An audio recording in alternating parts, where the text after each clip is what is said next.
Welcome to The Explainer. Today, we are going to tackle something that gives a lot of us anxiety, the job interview. We're going to break it all down so you can walk into your next one feeling confident and totally in control. That question. If just hearing that makes your palms a little sweaty, don't worry, you are in exactly the right place.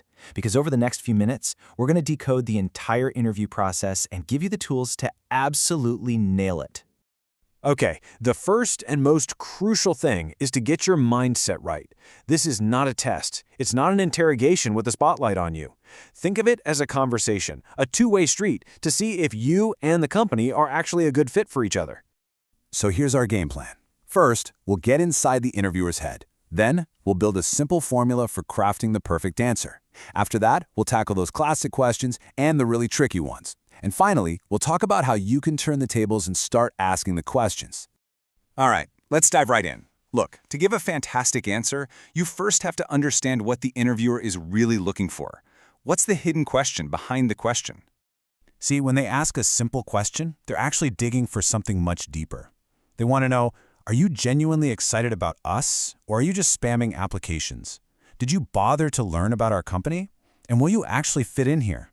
They're trying to figure out if you'll stick around and be a great addition to the team. Okay, so now that we know the why behind their questions, let's build the how. A really great answer isn't something you just improvise on the spot. It's something you construct. And here's a 4-step formula that you can use for almost any question they throw at you. These 4 steps are your foundation. Seriously. First, do your homework on the company. Then, really dissect the job description to understand what they need. Third, take a minute to think about what actually drives you. And finally, the most important part, connect your specific skills right back to their problems. This is how you build an answer that's both authentic and powerful. All right, let's put this formula into action. We'll apply it to that big classic question we started with and see how it helps build a really strong response. But first, a quick word on what not to do. Even if you're joking, never ever say you're just in it for the money or because you need any job you can get.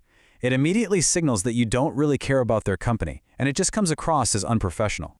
Instead, a great answer weaves these 4 things together. You want to show real passion for what the company actually does. You give specific examples of how your skills are a direct solution to their problems. You connect your own personal values to their company culture. And you show them how this job is the perfect next step in your career.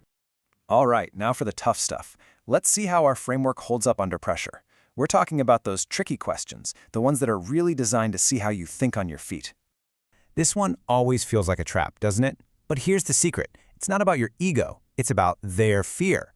They're worried that you'll get bored in 6 months and leave the second a better offer comes along. And honestly, it's a pretty valid concern. Research shows that a whopping 68% of professionals say they feel overqualified for their current job. And that can lead to people being unhappy and, you guessed it, quitting. So your goal is to reassure them that you are not a flight risk. And you do that by focusing on what's new and exciting for you in this role. Maybe it's a chance to gain management experience or learn a new skill.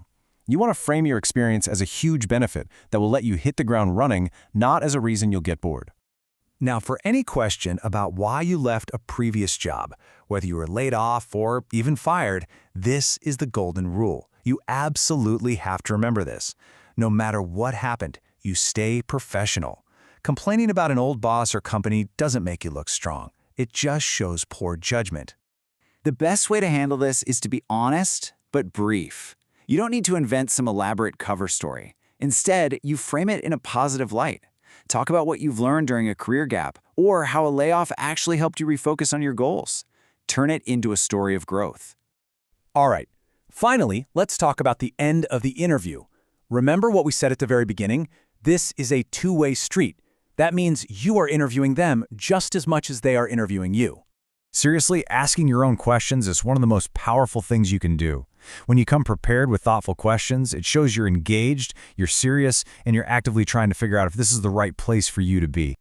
You should always have at least 2 or 3 questions like these ready to go. And they're not just for show. The answers they give you are pure gold. They give you real insight into the team, the company culture, and whether you'll actually have a chance to grow there. So listen carefully to what they say.